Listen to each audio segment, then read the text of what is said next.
Hello, everyone, and welcome to the American Scouser podcast. It is Monday night. We are back in action. Well, Galia and I are back in action. Bickler is en route. He should be joining us any second over here. But you know what? The audience is waiting. We can't wait for freaking Bickler. We'll bitch about weather while we wait. Actually, you know what? It's not too bad here in Chicago. I'm your host, by the way, as always, Timuchin here in Chicago. It's not too bad, and I kind of like too lazy to even bitch about it. Let's put it that way. Yeah, there's no bitching here in Massachusetts either. It was a beautiful day. I think we're getting like record temperatures this week, like 70, high 70s, low 80s every day this week till like Thursday or Friday. And it actually was Sunday for a day on the weekend, so I have to take full credit here.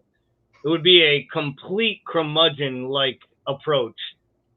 And I'm sure we're going to get to that at some point during this 1 hour conversation of our complaints, gripes, and issues. So the weather can't be what I start out complaining about. Yeah, maybe that's what it is. There's so much other shit that I can't even. I'm too lazy to even get to the weather to kind of like bitch about that.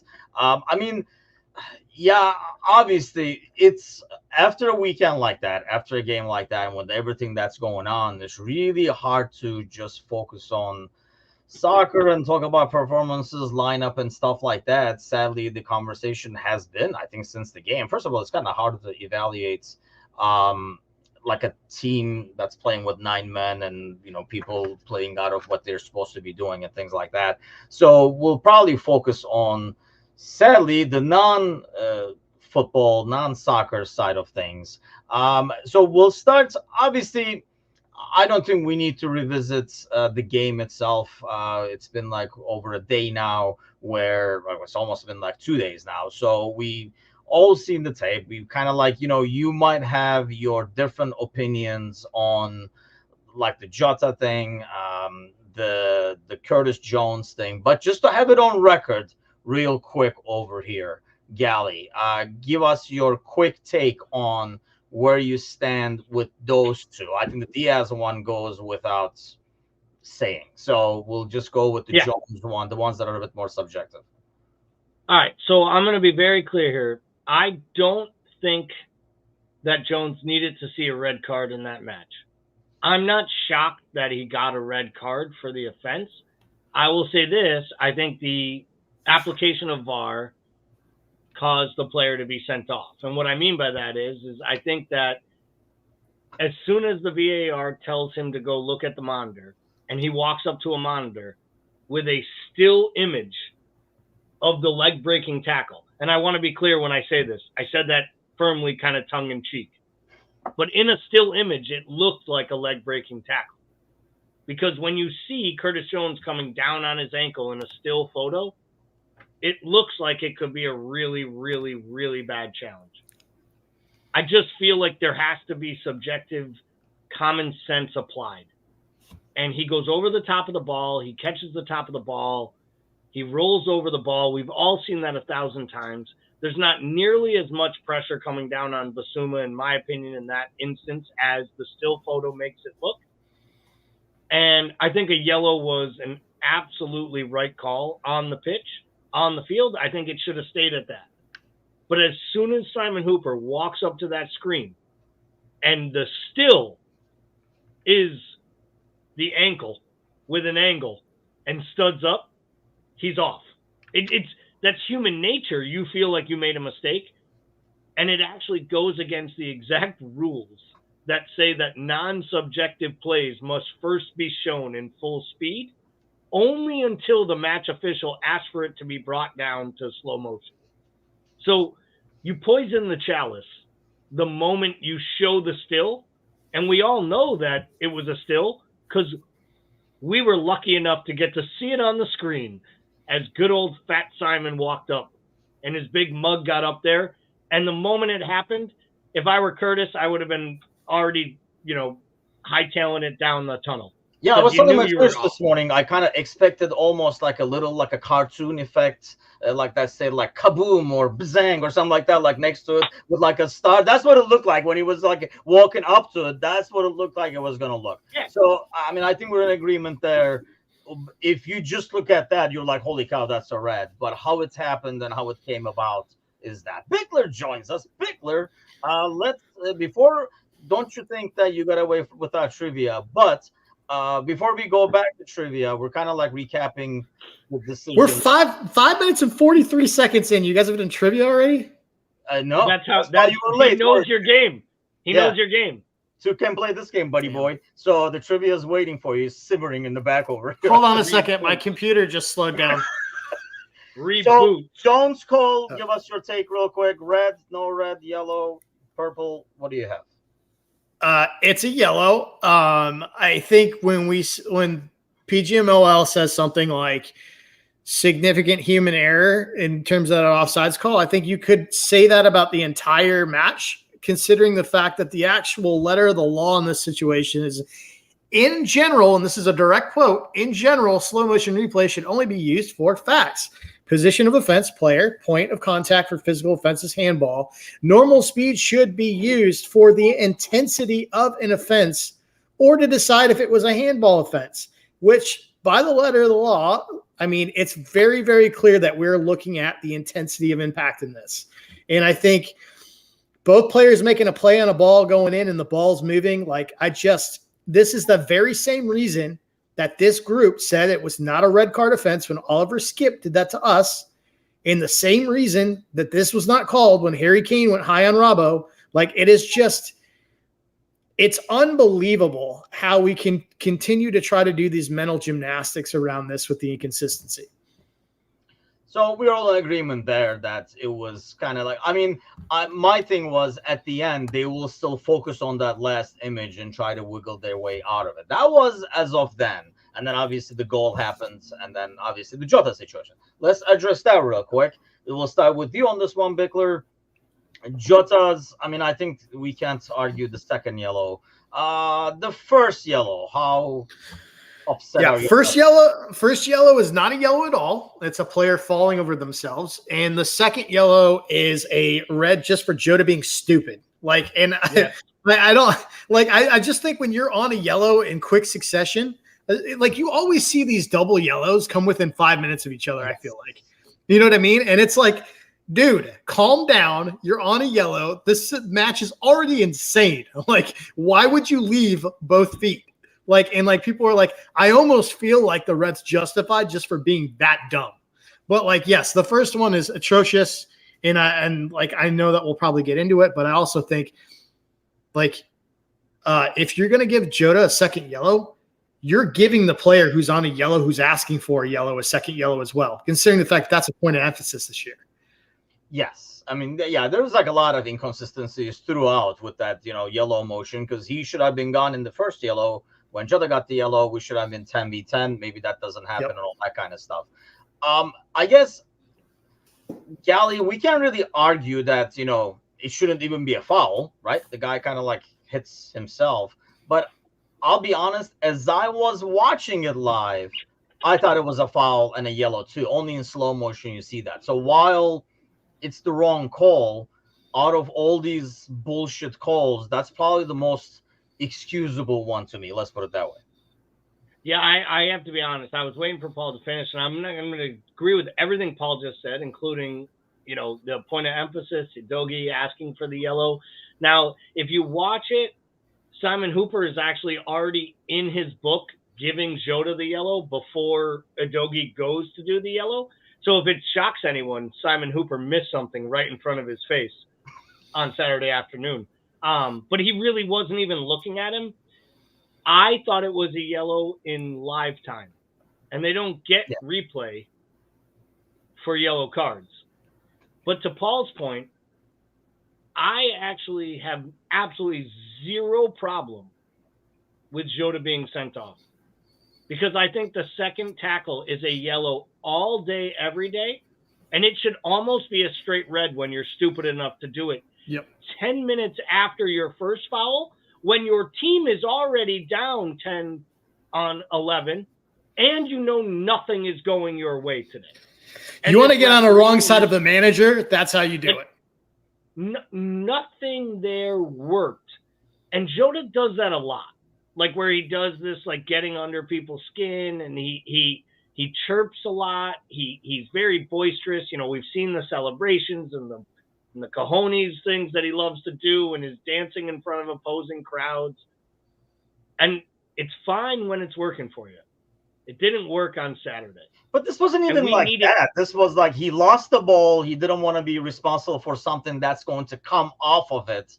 So he made a rash challenge. And I agree with what Paul is saying. Like these things, it's like short-term memory. If you see that first yellow in like the 15th minute or something like that, you get a freebie somewhere around like 50th minute or something like that. But when you do it in the 15th minute and you do it again in the 22nd, you're gone because you're like, bro, I just freaking, it becomes like, I just freaking told you, and then it becomes a red.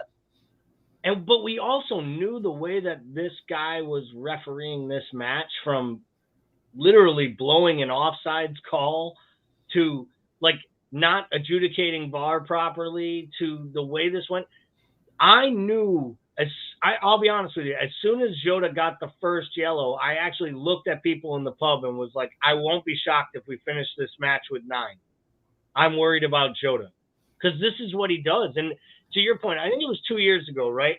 It happened where Michael Oliver gave Raul Jimenez a yellow card, literally against City when they were up 1-0. And like 3.5 minutes later, he just tackled a guy like in the middle of the pitch. And like, you knew a moment it happened what was going to happen. He was getting sent off. Yeah. And then, of course, City goes on, scores 3 second-half goals against 10 men, and we lose the league by 1.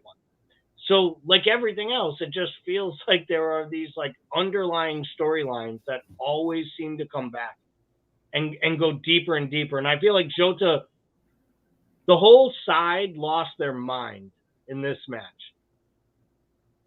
And I will say this, I'm very critical of Virgil when he's wearing the armband.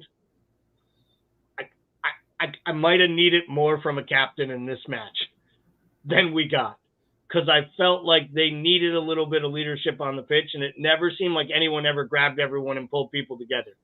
And I think sometimes that comes from the manager losing his shit too, but he's got to do that. That's his job. On the pitch, we needed clearer minds to prevail. And I think it's going to get lost, and maybe we'll talk a little bit about the actual football played at some point. Because there were some really good performances. And like, I think there's a storyline that is an underlying positive that comes out of this game, but it's really, really hard to see just 2 days later, in my opinion. Yeah, see, I disagree with the Van Dijk thing. I actually thought the complete opposite. There were times where they were really under pressure, and the moment they got out of that, I thought, Van Dijk was very vocal about, like regarding the composure, saying like we're fine and stuff like that, and pumping everybody back up again. It's hard to kind of, it's 9 guys, so, and especially mine's being lost while you see all this happening.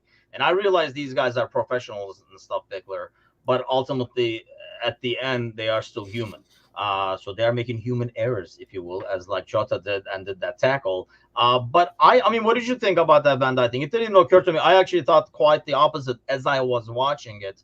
I just did not see a team that out of control, despite what was happening, to be honest with you. I would have thought a lot worse things could come out of it.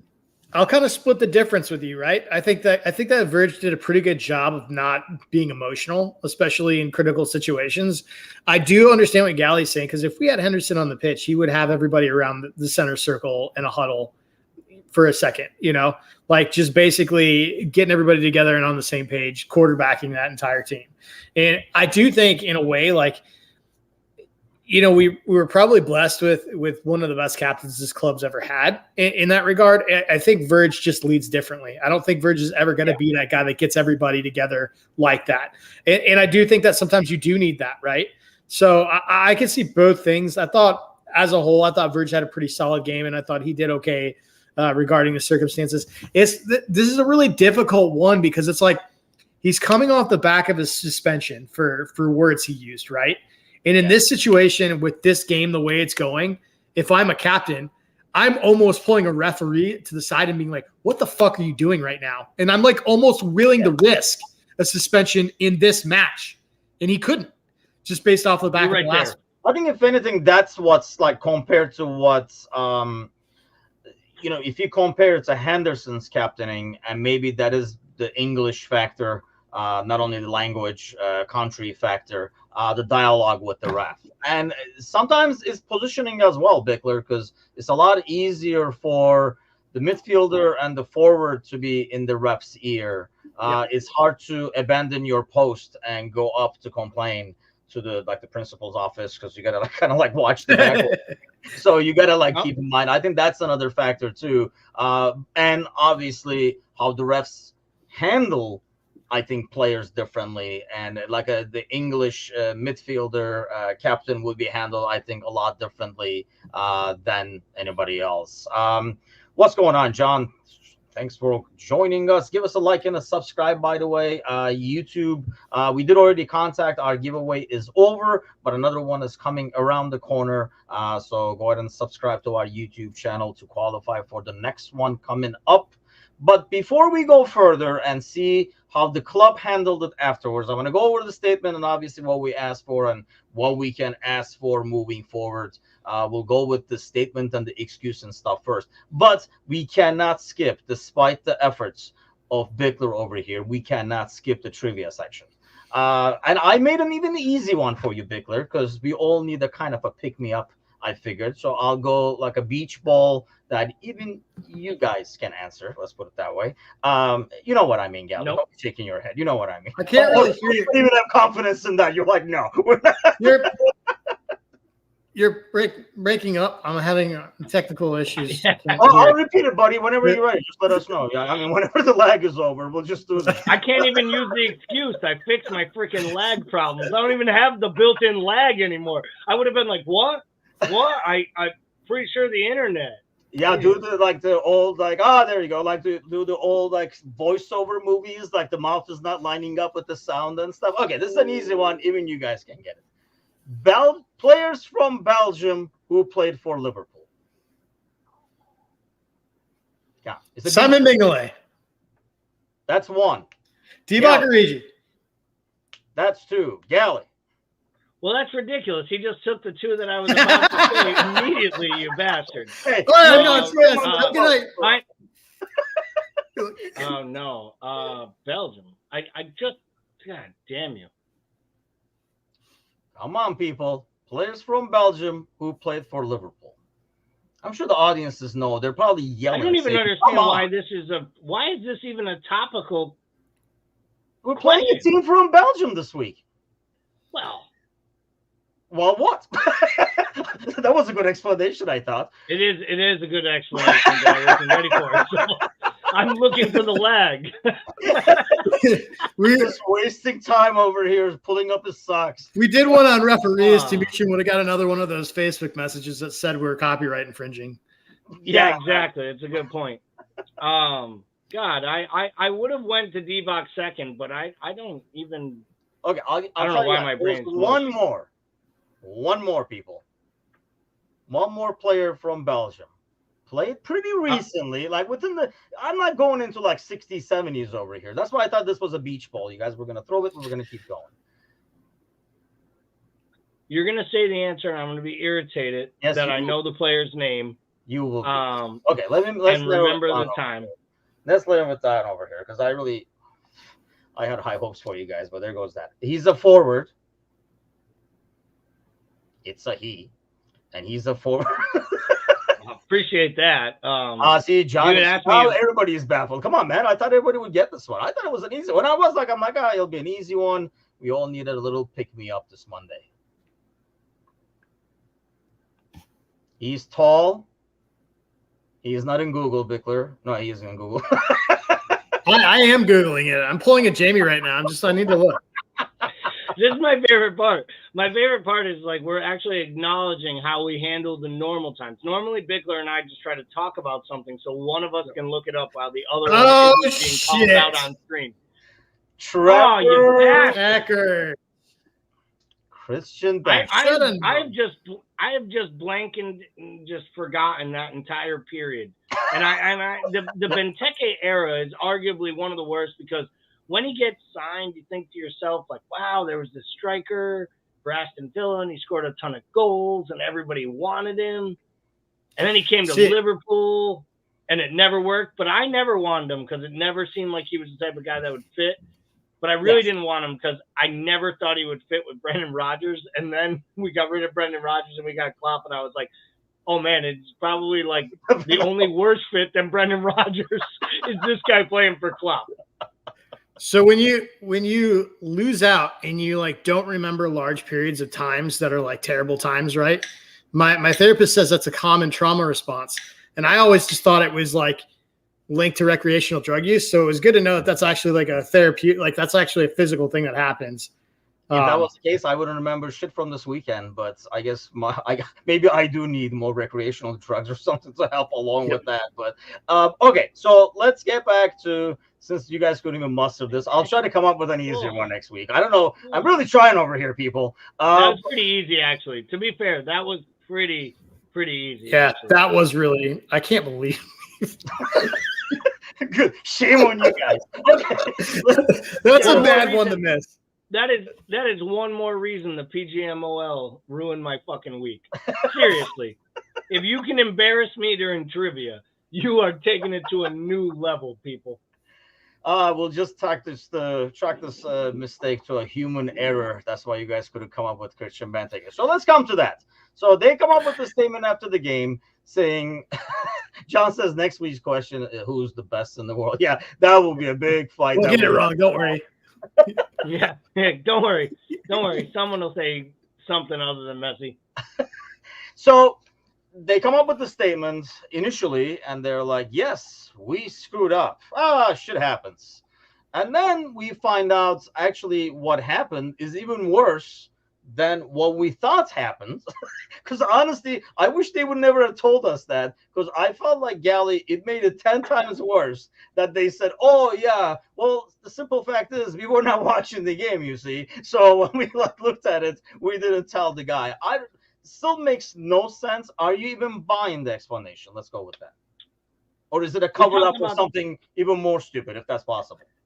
Yeah, we talked about this a little bit, me and Paul, during the Premier League show, and I struggle with all of it, to be honest. Like, the idea that their mindset and their sentiment is that we thought it was called a goal on the pitch, and therefore there was no reason for the offsides. Like, it was a good goal, so we just said no reason for a VAR review. It's a goal. But if they said that, I would think Simon Hooper would have said, no, it's not a goal. So what are you talking about? And then they would have went back and checked it. Ultimately, deep down, what I feel is I think it's a combination. I do believe Darren England made a huge mistake by not doing – I don't think he didn't draw the lines because he thought it was on or offsides. I think he thought it was a clear and obvious goal. And I think Simon Hooper – in my gut, I actually believe Simon Hooper is the one who has the most egg on his face as the match day official. And I think Simon Hooper actually is the one who will end up paying the biggest brunt. Because there's a couple different moments during the match where you see Hooper's face when different things happen. And someone was talking about it in our Discord channel today. Like, he almost looked like he knew it was wrong and he was confused, and then he just went on with it anyways. I think when the audio comes out, Simon Hooper's communication as the match day official on the pitch is actually what is going to be deemed as the biggest and most egregious error. More than even Darren England's inability to watch the game. Because I think, I think if Darren England believes that they didn't call that offside, and I'll say this as someone in the pub, I didn't realize they called it offsides until after the review was started. I literally was celebrating, running around a goddamn pub thinking it was a goal. And someone said it's offsides. And then it seemed like there was this VAR review. So I can kind of understand a little bit of ambiguity or mistake. I think the match day official has to make sure in communicating with VAR that they understand. And there has to be better verbiage, right? Like in the NFL or college football, there's like 800 and different ways that they describe the play at the end. Yeah. So it was either upheld, overturned, inconclusive. There's all these things that let you know what you're saying. There has to be something similar in the VAR verbiage. And if you're the match day official and the guy goes, "That's a good goal," or "No VAR review," you'd think you'd like still check back in and be like, "So he was onside? He was offside?" Like those are the things. That's why I want the audio. And that's why I think deep down I put it on the match day official, because ultimately it is Simon Hooper's job to run that match on the pitch. And I feel like, in my opinion, he failed there. I could be totally wrong, but I'm interested to hear what that audio sounds like. I mean, the audio is going to tell a lot, but I mean, honestly, like multiple things don't make sense over there. Because first of all, no offense to you, but I hold the VAR officials in a room watching the game at a higher standard than you drinking in a pub. And, your initial... So. I mean, we would hope so, but apparently not.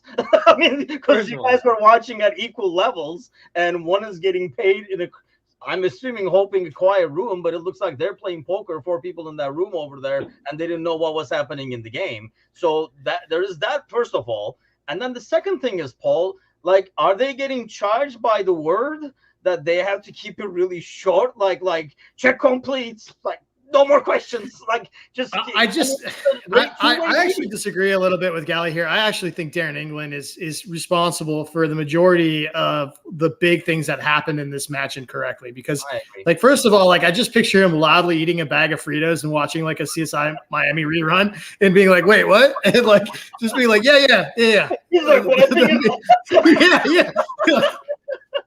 Or the dude from like the original Jurassic Park in the floral shirt. Like, I picture that guy. I don't know. Like, but I think my thing is like, so I think this is what happens when you teach them to delay an offside flag. I really think that he like saw this thing and he was like, well, if like he wouldn't have like, I think he just drew the lines and assumed that this was onside and that's what they had done. And at this time he didn't. He flagged for it. And I think it was just he was like, I think either too lazy to watch both screens at the same time or just massively incapable of actually processing critical information at more than one thing at a time, which is scary to think. And I really think first of all, I don't think we're going to get audio. I don't think they're going to release it. I really don't. I don't know how they're not going to. I mean, I think they almost have to. But I'm not convinced that they will release it. Second of all, I think my theory is the quick check. When you look at Simon Hooper checking his ear real quick, I think that's him hearing check complete. Yeah. That's what I think is said. Check complete. And I don't think he's in a position on the pitch to really say, "Are you sure?" Like, because why would you? You would assume they looked at the lines, they drew the lines, and it went in. And the other thing that I'm really like holding Darren England to the fire on this is calling him over on the Curtis Jones card and still framing it, right? I think those are two things that lie solely on him that basically dictate you are putting Simon Hooper, like when you do that, when you call him over, you're essentially saying that this probably needs to be overturned. And then you're showing that replay in the worst possible situation, the worst light. So you are making the decision for him by the way that you present that material.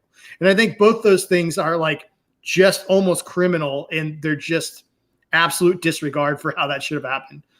Yeah, I mean, I agree with John. John says 100% England is hole in the cell. I agree to that too, just because I know what Gally is saying in terms of Hooper is ultimately the one in charge. Right. But that's kind of like your backup, like your eye in the sky, if you will. So if you are not, like, he showed the yellow over there, and as far as Hooper is concerned, that's the yellow, which I think we were all okay with the yellow, right, for the Curtis Jones incident. England comes back and says, "Oh, no, you gotta watch this, it's much worse."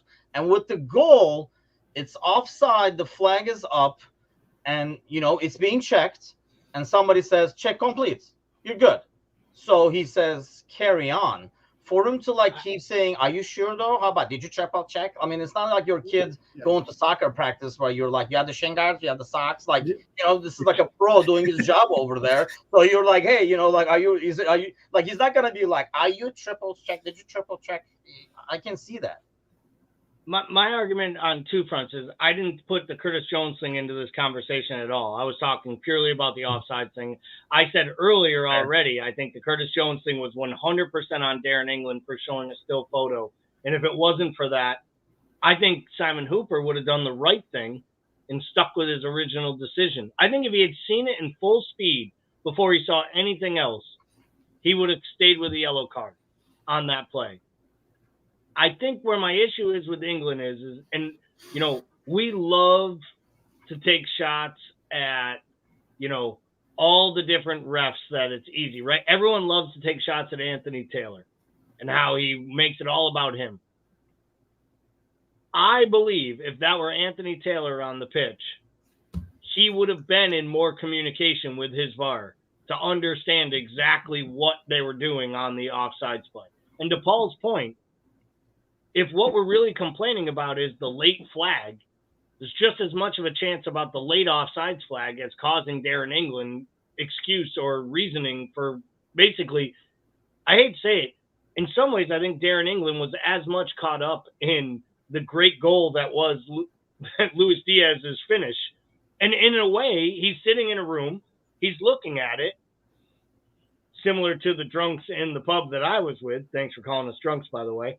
I called it as I see. We're all celebrating, running around, and acting like it's a safe assumption. Basically, it's as safe as human error coming into play by the PGMOL, which is basically assumed. There are match day officials that would have handled that situation different, is my point. And I do think that at some point, the guy on the field, it's their job to get all of this right.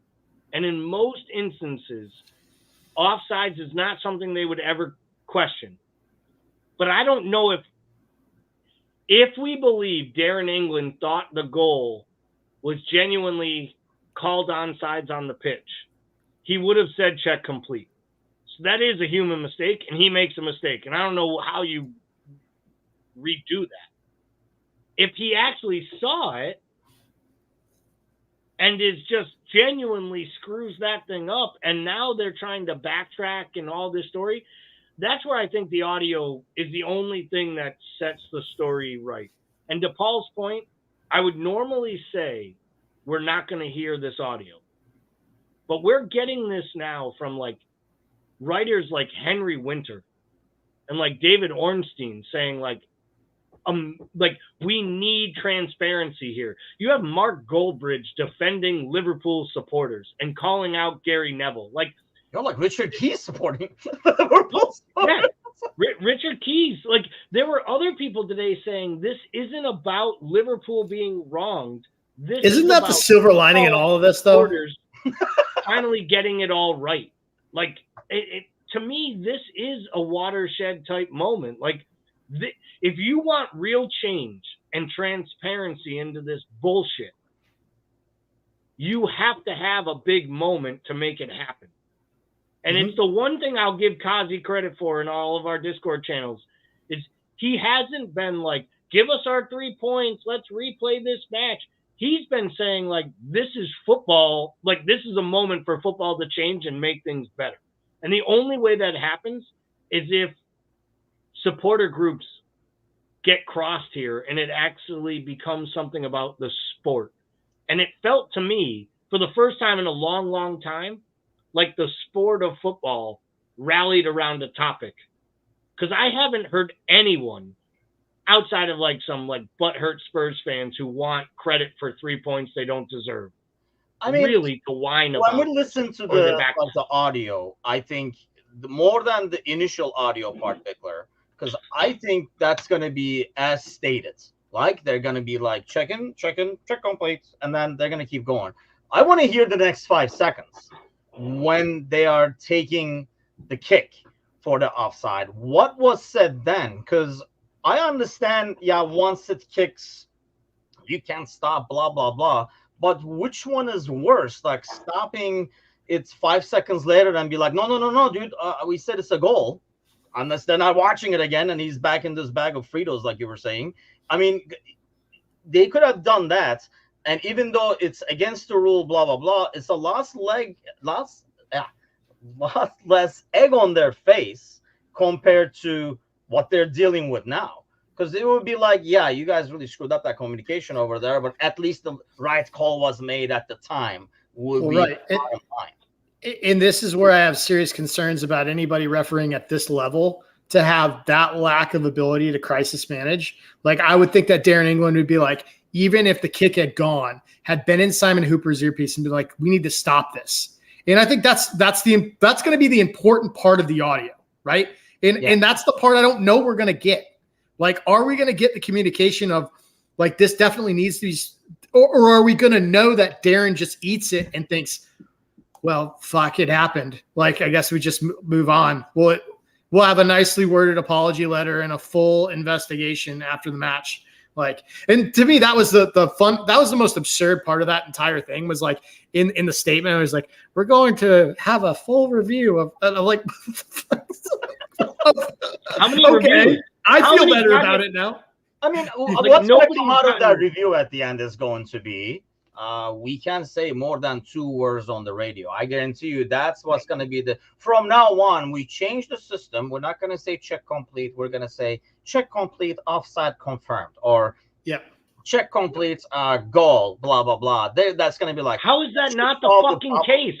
Well, how is that not the case? And that's why we do not get, for some reason, audio. And I can see what Bickler is saying. They're going to release the audio, and it's going to end right there where they say check complete. Okay, gotcha. And then, they're going to keep playing, and they're going to be like, as you guys because heard, it fits the narrative. It fits the narrative that they're pushing.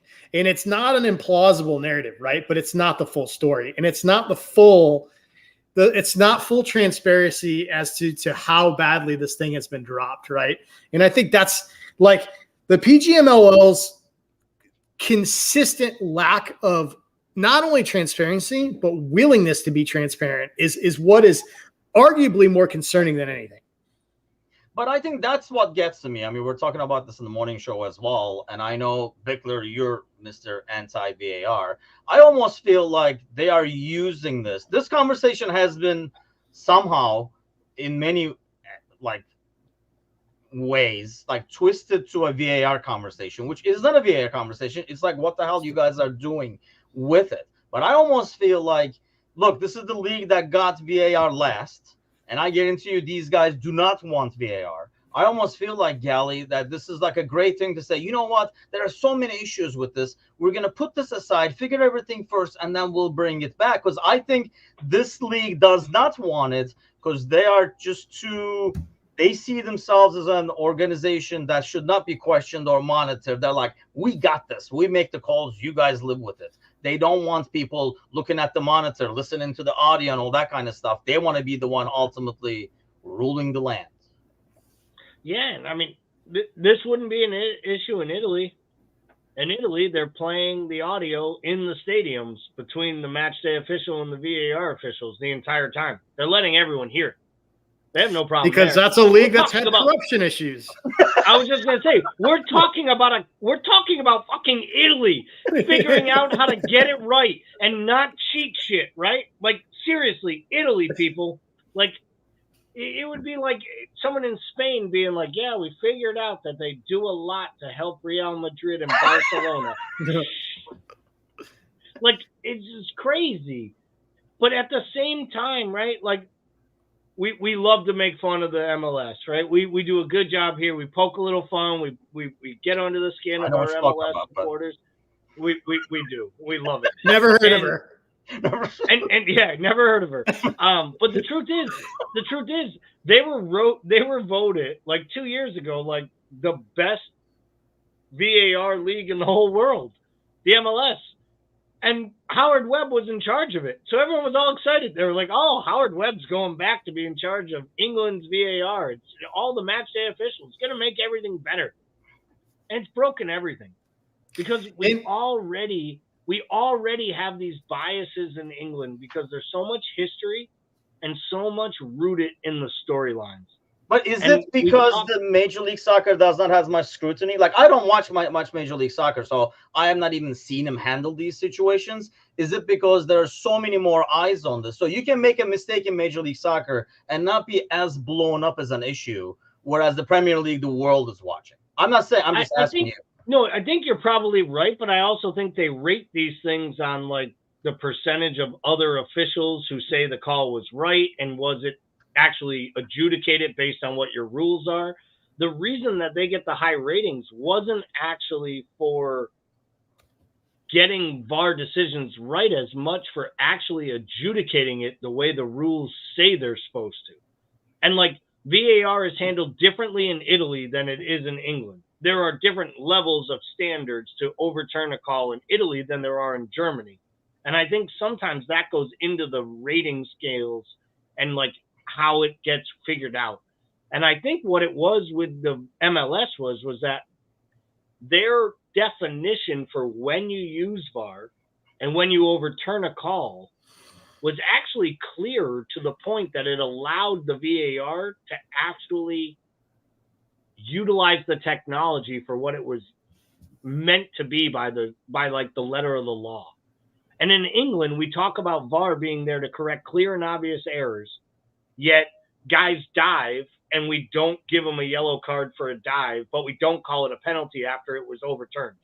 Like, they decide how to use it in England, in my opinion, to not make matchday officials look bad. And this almost felt like it was one more way for them to kind of hide behind their bullshit rules. And I that's what I struggle with the most, is the inconsistencies with the application of the tool. I don't understand why we didn't do what Italy did. Like then, I don't understand why we like the other thing that Italy's doing is like they adopted the semi-automatic offside technology from the World Cup that everybody loved. It was proposed to England. They promptly turned it down, like without even really looking. They were like, "No, thanks." Like I don't get it. I don't get it. Too accurate. We're good. We're doing a great job right now anyway. I think what I don't understand is, and I guess that's the question to you, Victor. I mean, I don't think we can, I mean, you and I definitely at least can speak as much to the Major League Soccer system. Maybe you more than me. No, just kidding. You definitely won't. But let's like compare it to, for example, NFL. Because I know Gally was mentioning it earlier, for example. I feel like a lot more goes into working out the details and the specific possibilities and stuff like that. I mean, you sometimes like watch stuff and then they pull out this rule. I'm like, holy shit, who the hell even thought of that possibility that the rule is in there for this scenario kind of thing? It feels like it's a lot more thought out and everything is really spelled out a lot better. And you flip that to the Premier League, it almost feels like it's consciously left to be more subjective and a lot more gray areas and a lot more on the ref. Is that like just job justification so that not anybody can do it, or what is it? I mean, it's probably a direct result again from Italy, who went out in the desert and founded a little city called Las Vegas and really moved a lot of betting lines in ways that affected a lot of people. Like they had to do what was centralized third-party video review. So it all goes to New York and the actual commissioning body looks at these things. And I think that's, for me, like, I mean, we've joked that I'm anti-VAR, right? Like, I'm anti-PGMOL having these guys in the VAR booth. Like, why is this not going to why is this not going to the FA? You know, why is this not going to the same people who want to fine us when we say something about it being wrong? Like, I just think it needs to go to a third-party governing body at the end of the day. Yeah, it's like run like a bad third world dictatorship. Yeah, and then, they're like, how dare you say something about my operations and stuff like that, even though you are right, kind of a deal. And I just don't understand. And I don't know if they're going to release the video. I mean, obviously, we put out the statement, going back to this real quick, and then we followed it. Because let's face it, initially, there was a lot more outrage about the whole entire incident, including the pundits. And we were like talking on the Discord channel earlier today. Afterwards, everybody probably got an email and a memo saying, you guys want to cool off with that, because this is Premier League. They pay out a lot of wages in a one kind of way kind of thing. Everybody backed away a little bit. And they were like, I mean, they are human and they just say sorry, And then it kind of like backed off a little bit. So let's see how much. And I know this statement got some reaction for people like Neville, who even initially was really on top of this. And then kind of like he's one of the ones that kind of backed off. And then Liverpool followed up with the request. I guess, Gally, how are you liking how Liverpool is handling it? Like, would you like them to do less, more? If more, what? I have no problem with the stern response. I think Paul made a comment yesterday in our Discord channel. It sounded like it was written by someone with a legal background, and that was exactly how I felt as well. It read like a statement that someone was planning to use eventually in court. Like, it's one of those statements, like, and like, well, you wouldn't know this, Tamushin, because you're happily married. But for men like me and Bickler who have been through a divorce, we know that eventually some comments come out. Like someone said something and you hear that shit and you're like, who are you? We know a little something about lawyers. Like, wait. That could cost a lot more money down the line. Wait. That is said with, that is a statement of intent. And I felt like this was a statement of intent. And Tom Werner is a very, very smart man. And I'm sure it was him, because he's the craftsman. He's the entertainer. I think he made sure his lawyers worded something that they couldn't be sued for calling for collusion or calling things unbiased or saying that we are being wrong. But he wanted to make sure that there was more than just, it's okay, you made a mistake. And by calling in sporting integrity, you're arguably saying, I'm not saying you fix this shit, but I'm saying your decisions could make an impact to the end result and outcome of this entire process, just like the match did. And I like what the club did. I will say this. It has to end this week. We're going to play Thursday, and it's not going to be over by then. But when the PGMOL comes out and makes a statement, when the league releases audio, whatever it does, it has to end. Because if we keep talking about this a month, 2 months, 3 weeks from now, it won't be the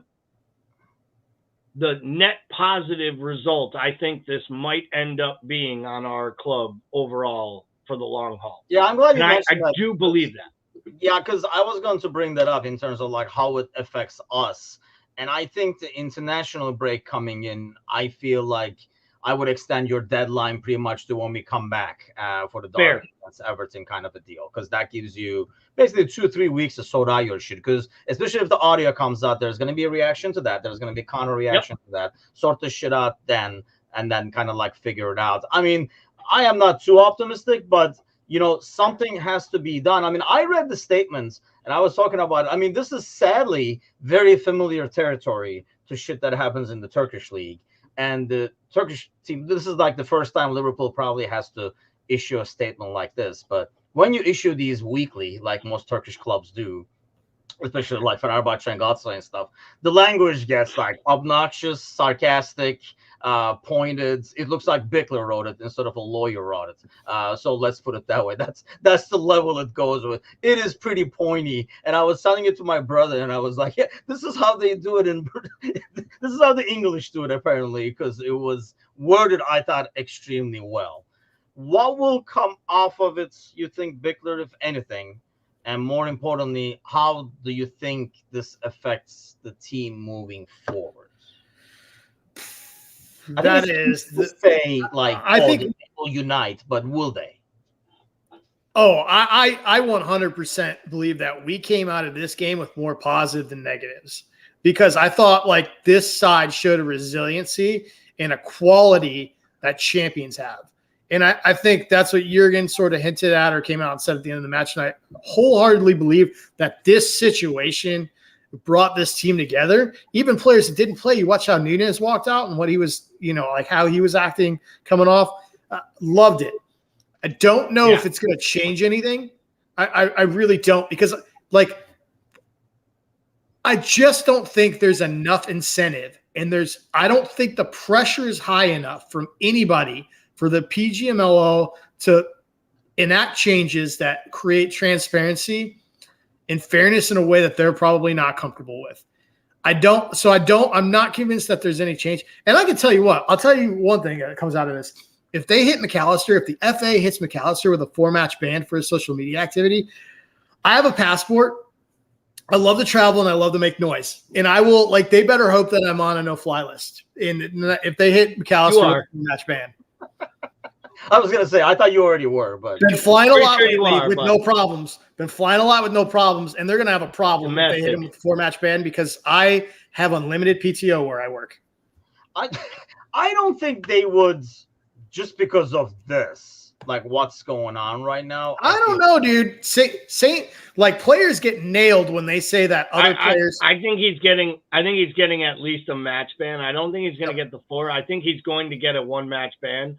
Because you can't. Human error. I tried to press 1. They do not play when you say stuff like that about refs. Yeah, 12. We were going again. It was 12-on-9 at the end, including the match day officials. I think that usually is like Ryan Babel level. Like, did he say that, or is it 9v12 only? Can he just claim a typo? Fat fingers. I would claim I would claim significant human error personally. Significant. Yeah, I would probably ask for a significant human error. I just tell him I don't speak English. If I were him, I would just show up with like no hablo español. I would just literally show up and be like, my name's, my brother's Kevin McAllister. We're from Argentina. It's not my fault. That's what they named us. I'm an Irish guy from Argentina. Figure that shit out. But, my thing to mention with that point, though, is that I do think, to Paul's point, and I hate to give this guy any credit, but James Pierce had one of the better tweets today who actually said, like, Liverpool will never be like made whole by what happened on Saturday afternoon. But this side needed a moment to pull them together with so many new faces, and they found their moment because they were moments away from getting what would have been a heroic point. Yeah. And it took a ridiculous own goal, right? Scored by a guy who might have played as well as anyone all day long, which was so sad for Matip. And I have to say, the people in the pub were a little frustrated as it happened because I was wearing the fucking Matip going on an adventure t-shirt in the pub on Saturday. And Kelly's like, oh no. As soon as it happened, she looked at me and was like, oh no. And I was like, oh shit. All of a sudden, you couldn't find Kelly. They all thought it was the greatest shirt in the world when I showed up in the morning. They were like, that thing's the best. What's an American Scouser? But by the end, they were like, boo this man. That's why our ratings are low this week. Everybody's like, they are. Yeah, they decreased. But I genuinely think that this, to Paul's point, I think I said it at one point, like, you play that match with 10 men when you should have 11. And it's something that, like, hard workers do. You get to where we did against 9 men, and that point is, like, an immense, huge piece of an accomplishment. You find a way to win it, and who knows if we could have done that, regardless of how it all ends up. That's what champions do. But I still think they leave there saying to themselves, like, if Jota doesn't get sent off and it's 10-on-11, we bring on Darwin and Darwin scores 2 more and we win the fucking thing 3-1. Like, in their mind, I genuinely think, like, he was stripped off, ready to come in. Yeah, he was almost coming in. Don't kid yourself. Darwin was coming in to put a fucking hurricane in the middle of the pitch and score a goal. That's what he was coming on to do, and he was going to celebrate almost as much as he did us losing the match, which was, to Paul's point, it's one of the coolest things of the whole weekend was him firing up the crowd, even though he didn't get to play. And it shows he's finally figuring it out. But I think this team did need a moment. I think they had a moment. It didn't go the way they wanted it to.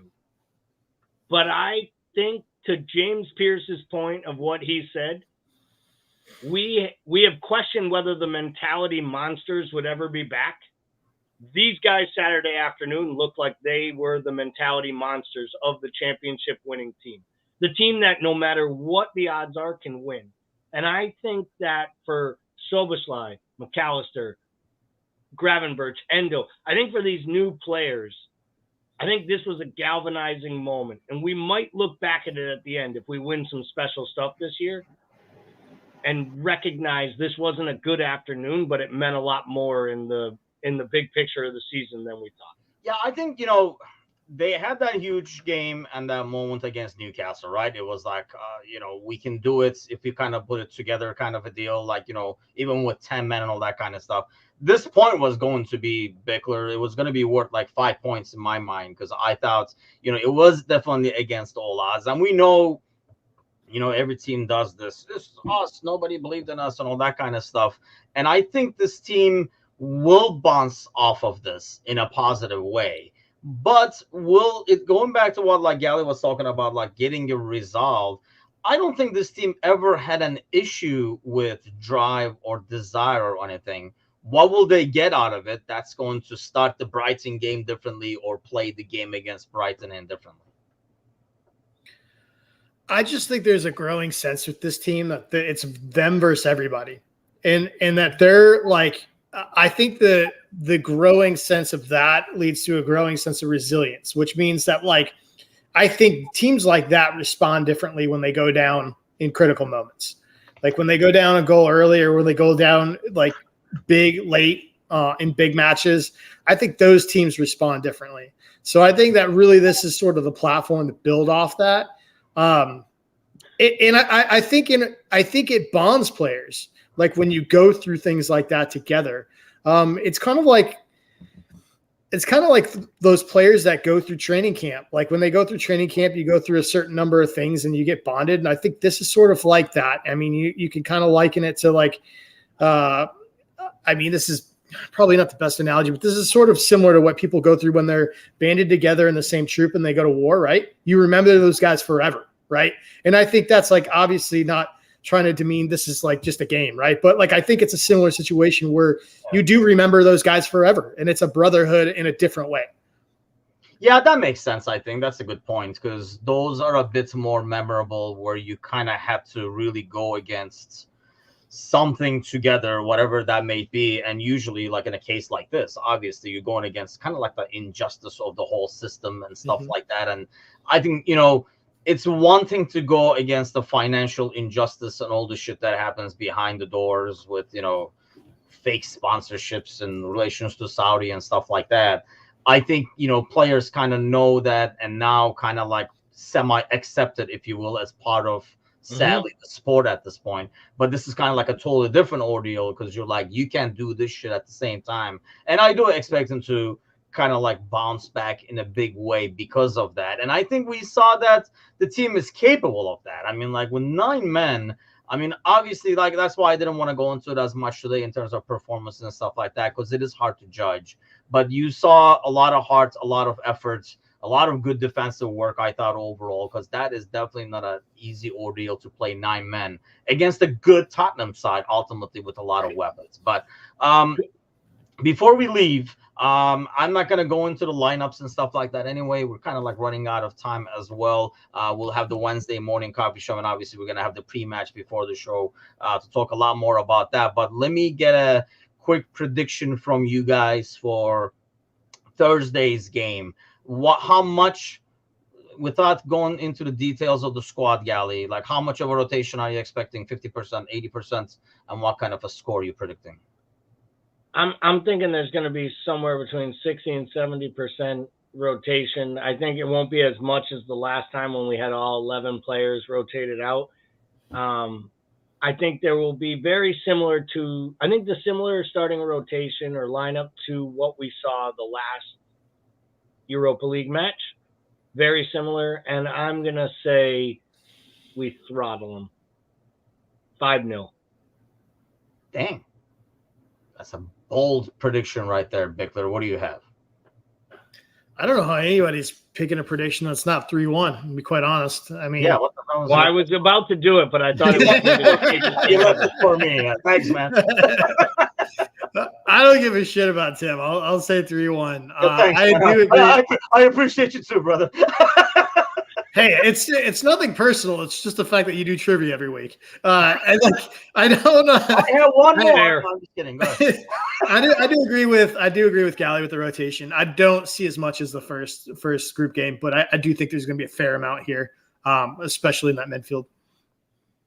And score? You 3-1. avoided 3-1, the usual. I'll go with 4-1. Alan says 4-1, so why not? I'm gonna double up. This is the new me. I'm going with 4-1s, but let's see what happens. I do feel like usually these Belgium teams have one forward that will give you fits with their speed and agility and stuff like that. So I think they get a goal that way. But I do think we have so much. John goes with 6-0. Man, you guys are like really could happen, dude. Off an emotional week with the team and the way it is, could happen. I remember like talking about post-match. I do feel bad for these bastards coming into that. They must, you gotta be kidding me! Like, so they can't appreciate how this weekend went. I'm sure they're just as disappointed as we are. It would be the perfect day for Doak to come out and just literally like light it up, score 2 and get an assist and play great and like set up a Darwin early goal and like set someone up. Like I could literally see them running at them and just going at it. Gravenberg's playing well. Like I think they're going to be up for this, man. This is the one thing I think Klopp knows how to rally guys, and I think he knows how to manage men. And this is the type of moment where you either pick up a team or you lose a team. And I'm pretty confident they came out of Saturday stronger than they went into it. And weak teams, United would have went into that game, lost a match like that, and be back channeling, fighting each other and fighting their own supporters group for who to yell at and who to blame. And I think Liverpool came out of it galvanized in a way that maybe, like we talk about it all the time, how like other teams have bad guys and we're so happy we don't sign bad guys. And I know eventually we will, like that's inevitable. That's what happens. But they buy good players that fit in, but then they look for moments that I think bring them together.